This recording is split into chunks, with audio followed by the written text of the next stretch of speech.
चला तर पाहूया आयुष्यभर निरोगी जगण्याचा मंत्र. वात, पित्त, कफ वरील दोष समप्रमाणात ठेवणे यालाच निरोगी म्हणतात. यामध्ये बिघाड झाला की आपल्याला त्या दोषांचा आजार होतो. यावर उपाय म्हणजे आपली जीवनशैली थोडी बदललेली की आपल्याला त्यांचे चांगले परिणाम अनुभवायला मिळतात. आपण नुसते बोलतो की जुने लोक जास्त वर्षे जगायचे, पण आपण हे कधी पाहिले नाही की ते लोक एवढे वर्ष तंदुरुस्त कसे जगायचे. त्यासाठी हे वाचून कृतीत आणा. सकाळी लवकर उठावे म्हणजे ब्रह्ममुहूर्तावर 4:30 ते 5 या वेळेत उठावे. दात घासण्याआधी कोमट पाणी हळूवारपणे प्यावे म्हणजे तोंडातील सर्व लाळ पोटात जावी. याप्रमाणे 1 ते 3 ग्लास पाणी खाली बसूनच प्यावे. पाणी पिल्यावर पोटावर दाब पडतो आणि प्रार्थविधी करून घ्यावा. संडास करताना दात एकमेकांवर ठेवावे. त्यानंतर दात घासावे. त्यामध्ये कडुनिंबाची काडी, आंब्याची काडी, करंजीची काडी, बाभळीची काडी इत्यादी किंवा कोणतेही स्वदेशी दंतमंजन किंवा स्वदेशी पेस्ट लावावी. दंतरोग दूर राहतात. नंतर आंघोळ करावी. शक्यतो थंड पाणी किंवा कोमट पाणी वापरावे. आंघोळ करताना नेहमी तोंडात पाणी गच्च भरून धरावे. आजारी पडणार नाही. गरम पाणी कधीच वापरू नये आणि अंग खाजवत असेल तर तुरटीच्या पाण्याने सलग 8 दिवस आंघोळ करावी. आंघोळ केल्यावर नेहमी शुद्ध खोबरेल तेल डोक्याला लावावे आणि करंगळीच्या टोकावर बसेल एवढंच तेल दोन्ही कानात घालावे म्हणजे कानात मळ होणार नाही.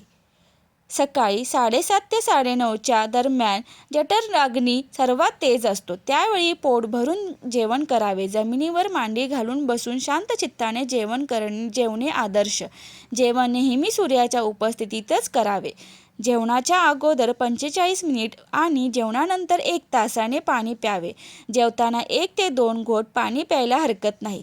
प्रत्येक घास हा जेवढे दात आहेत तेवढ्या वेळा चावावा. सकाळी फळांचा ज्यूस प्या. दुपारी दही, ताक किंवा मठ्ठा प्या आणि झोपताना देशी गाईचे दूध, देशी गाईचे तूप व हळद टाकून प्या. वर्षातून एकदा तरी शरीर शुद्धी करा. नेहमी पाणी पिताना हळूवार व खाली बसूनच घोट घोट पाणी प्यावे. उभे राहून गडबडीने पाणी पिऊ नये. जेवताना थोडी लाळ पोटात जाते आणि बाकीची लाळ आपल्याला पाण्यातूनच शरीरात घालवावी लागते. त्यासाठी पाणी घोट घोट करूनच प्या. तसे केल्यास बरेच आजार दूर राहतात. नेहमी जेवण केल्यावर 10 ते 15 मिनिटे वज्रासनात बसावे. दुपारी जेवण केले की वामकुक्षी 20 मिनिटे झोपावे आणि संध्याकाळी जेवण केल्यावर 2 तास झोपू नये व शतपावली करावी. ॲल्युमिनियमच्या भांड्यातील भोजन तसेच पाणी कधीच पिऊ नये व काहीही खाऊ नये. ॲल्युमिनियममध्ये बनवलेले जेवण करणे म्हणजे विषप्राशन करणे होय. भोजन करताना नेहमी काळ्या मातीच्या भांड्यांचा वापर करावा. त्याबरोबर तांब्या पितळांची भांडी पण वापरू शकतो. थोडक्यात ज्याचा वितळबिंदू जास्त आहे अशीच भांडी वापरा. झोपताना नेहमी आकाशाकडे डोळे असावे. असेच झोपावे किंवा विष्णू मुद्रेत आणि जमिनीशी जेवढा संपर्क राहील तेवढे चांगले. पोटावर झोपू नये आणि उशी घेऊन कधीच झोपू नये कारण आपला पाठीचा भाग सरळ आहे. मैदा, डालडा, वनस्पती तेल, पाम तेल, बेकरीचे पदार्थ अजिबातच खाऊ नयेत. लाकडी घाण्यावर तयार केलेले तेलच वापरा. रिफाईंड तेल विष आहे. सेंद्रिय गुळाचा वापर करा. साखरेत गंधक असल्यामुळे विष आहे. जमलं तर मोठी खडी साखर खायला चांगली. जेवणाचे पचन लवकर होण्यासाठी जेवणानंतर थोडासा गूळ, बडीशेप, ओवा आणि तीळ खावा. जेवण बनवण्यासाठी फक्त सेंधा मीठ वापरा. आयोडीनची खरी गरज पहाडी किंवा थंड प्रदेशात असल्याने आपल्याला आयोडीनची गरज पडत नाही आणि जर लागलीच तर समुद्री मीठ वैद्यकीय सल्ल्यानेच घ्यावे. लहान 0 ते 14 वयाच्या मुलांना जास्त झोप द्यावी. 14 ते 50 या वयातील लोकांनी कमीत कमी 6 ते 8 तास झोप घ्यावी. आरोग्यासाठी पुरेशी आहे. त्यानंतर जमेल तेवढी झोप घ्यावी. झोपताना पूर्वेला डोकं आणि पश्चिमेला पाय असेच झोपावे आणि लग्न झालेल्यांनी दक्षिणेकडे डोकं आणि उत्तरेकडे पाय असेच झोपावे. उत्तर दिशेकडे मृत व्यक्तीला झोपवतात. दररोज 1 तास प्राणायाम, 15 मिनिटे योगासने व जेवढे जमेल तेवढे सूर्यनमस्कार करणे. प्राणायाम मात्र नियमित करणे चांगले. रोज न चुकता जेवणात सलाडचा वापर करत चला. उदाहरणार्थ गाजर, बीट, मुळा, काकडी, कोबी, भेंडी, कांदा यांचा वापर करा. कच्च्या पालेभाज्या खायला सुरुवात करा. तसेच हुरडा, हावळा, गव्हाच्याच लोंब्या भाजून खात चला. जास्त वेळ पाय सोडून बसणे टाळावे. जास्त वेळ उभे राहणे, जास्त वेळ ड्रायव्हिंग करणे टाळावे.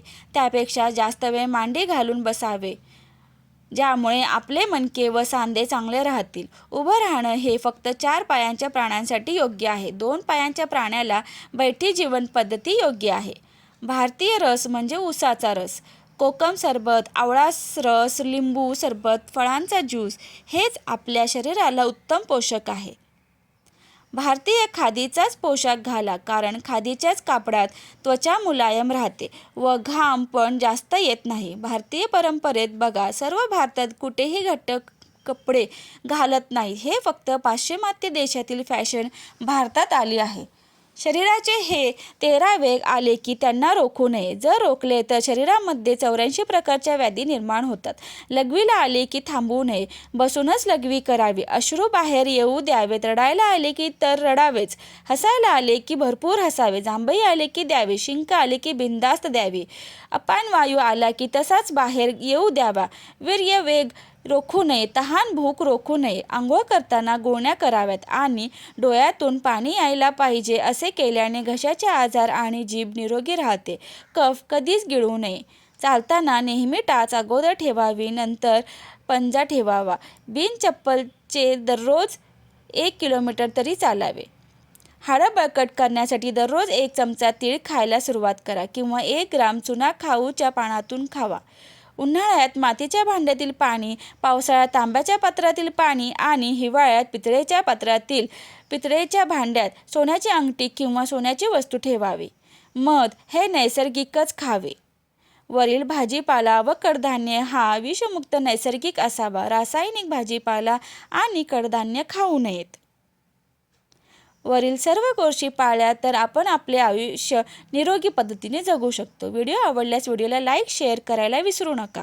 धन्यवाद.